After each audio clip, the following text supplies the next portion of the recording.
48 years old. That's how old she was when something shifted inside her. It wasn't loud. It wasn't one of those dramatic, life-changing moments you see in movies. It was quiet, subtle, like a door opening somewhere deep inside, a door she didn't even know was there. And suddenly, she could feel it, the weight she'd been carrying, the years that had passed without her noticing, the life she'd been waiting to live. This is the story of what happened when Elena finally stopped ignoring that feeling, when she finally paid attention to the shift. Her name was Elena, and for 48 years, she had done everything right, everything the way she was supposed to. She married young, at 23, to a good man who worked hard and provided for their family. By 30, she had 2 kids, a boy and a girl. By 35, they owned a house in a quiet neighborhood with good schools. She had a stable job, health insurance, a retirement plan. On paper, her life looked perfect. It was the kind of life everyone told her she should want, the kind of life she thought she wanted too. And for a long time, she did want it, or at least she thought she did. She loved her children. She loved the rhythm of family life, the school pickups, the weekend soccer games, the family dinners. But somewhere around her mid-40s, something started to change. It was subtle at first, so subtle she didn't even notice it happening. She'd be sitting at the dinner table, her husband talking about his day at work, her kids scrolling through their phones, and she'd feel this strange sense of distance, like she was watching the scene from somewhere outside herself, like she was there, but not really there. She'd catch herself thinking, is this it? Is this all there is? And then she'd push the thought away, tell herself she was being ungrateful, tell herself that everyone felt this way sometimes, that it was normal, that it would pass. But it didn't pass. The feeling stayed. It grew. And the more she tried to ignore it, the louder it became. It was a Wednesday morning in October. Nothing special, just another ordinary day. Elena was standing in the kitchen making coffee, the same coffee she made every morning in the same kitchen she'd been standing in for the past 20 years. The sun was coming through the window, the house was quiet, her husband had already left for work, her kids, now grown, had moved out years ago. She pressed the button on the coffee maker and stood there, waiting for it to brew. And then, for no reason she could explain, she stopped. She just stopped. She looked around the kitchen, the white cabinets, the granite countertops they'd saved up for, the refrigerator covered in old photos and magnets from family vacations. And she thought, when did I stop being me? It wasn't a loud thought. It wasn't angry or desperate. It was just quiet, a simple question, but it hit her like a wave, knocked the air out of her lungs.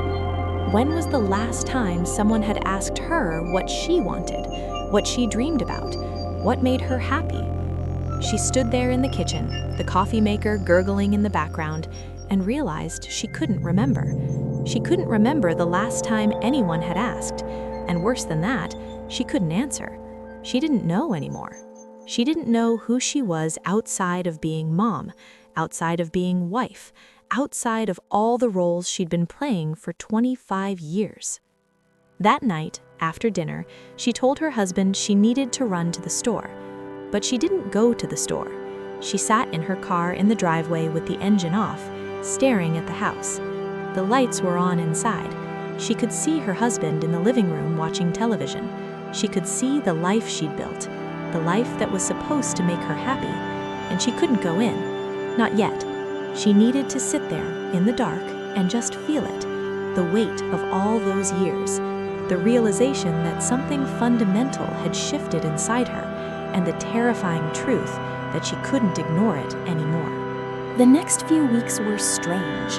Elena kept going through the motions of her life, doing all the things she'd always done.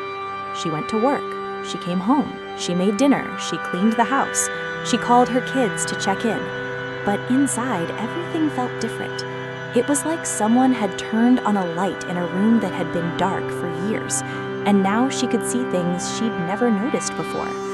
She noticed how her husband never asked about her day, how he'd come home from work, kiss her on the cheek, and immediately turn on the television, how he assumed she'd always be there, taking care of everything, holding it all together. She noticed how her kids called only when they needed something, how they took for granted that she'd always pick up, always be available, always say yes. She noticed how she'd spent the last 25 years making sure everyone else was okay, making sure everyone else got what they needed. But no one, not one single person, had ever stopped to ask if she was okay, if she needed anything, if she was happy.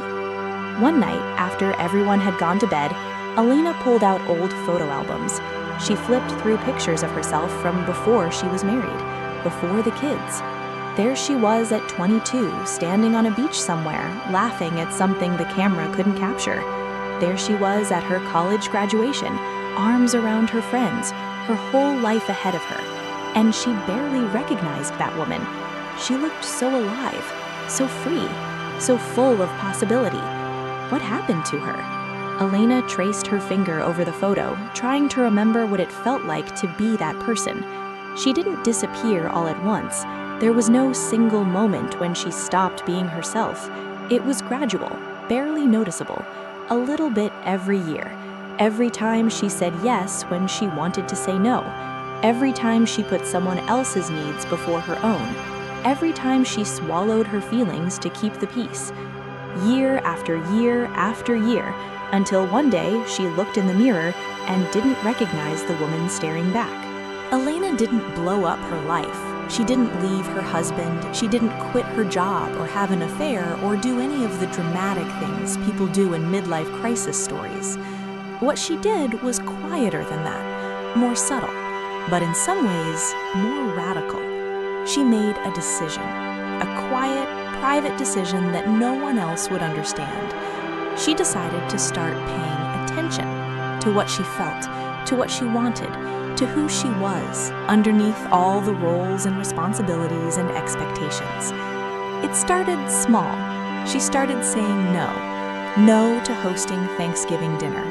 No to volunteering for yet another committee at work. No to obligations that drained her, to things she'd been doing out of guilt or habit rather than genuine desire. And it felt terrifying at first, saying no. She worried people would be angry, that they'd think she was selfish. But something surprising happened. Most people didn't even push back. They just said okay and moved on. She started asking for things she needed. Time alone, space to think, one evening a week where she didn't have to cook dinner or make plans or take care of anyone else. Her husband was confused. "What's wrong?" he kept asking. "Nothing's wrong," she told him, and she meant it. For the first time in years, nothing was wrong. Something was finally right. She joined a painting class at the community center, something she'd always wanted to do but never had time for. She started taking long walks in the early morning before anyone else was awake, just her and the quiet streets and her own thoughts. And slowly, week by week, month by month, she started to feel like herself again. Not the young woman from the photos, she couldn't go back to that, but a new version, a version that had lived and learned and survived, a version that finally knew what she wanted. Elena is 50 years old now. 2 years have passed since that Wednesday morning in the kitchen. 2 years since something shifted inside her. From the outside, her life doesn't look that different. She still lives in the same house, she's still married to the same man, she still has the same job. But inside, everything is different. She knows who she is now. She knows what she wants. She's not just mom anymore, not just wife, not just the woman who takes care of everyone else. She's Elena, and that matters. Here's what she learned in those 2 years. It's never too late to pay attention to that quiet voice inside you, the one that whispers that something needs to change, that something needs to shift.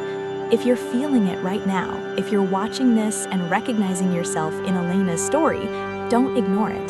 That feeling isn't going away. That shift happening inside you, that's not a crisis. That's not you falling apart.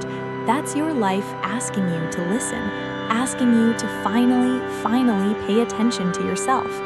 You don't have to blow up your life. You don't have to do anything dramatic. Sometimes the most radical thing you can do is make one quiet decision to start paying attention, to start saying no to what drains you and yes to what fills you, to remember who you are underneath everything else. It's not too late. It's never too late. The shift is already happening. The question is, are you going to listen? If this story resonated with you, leave a comment below. Tell me, when did you feel the shift? Or are you feeling it right now? And if you want more stories like this, stories for women who are listening to that quiet voice, subscribe to this channel. New story every Saturday. This is for you. This is your permission. Listen to the shift.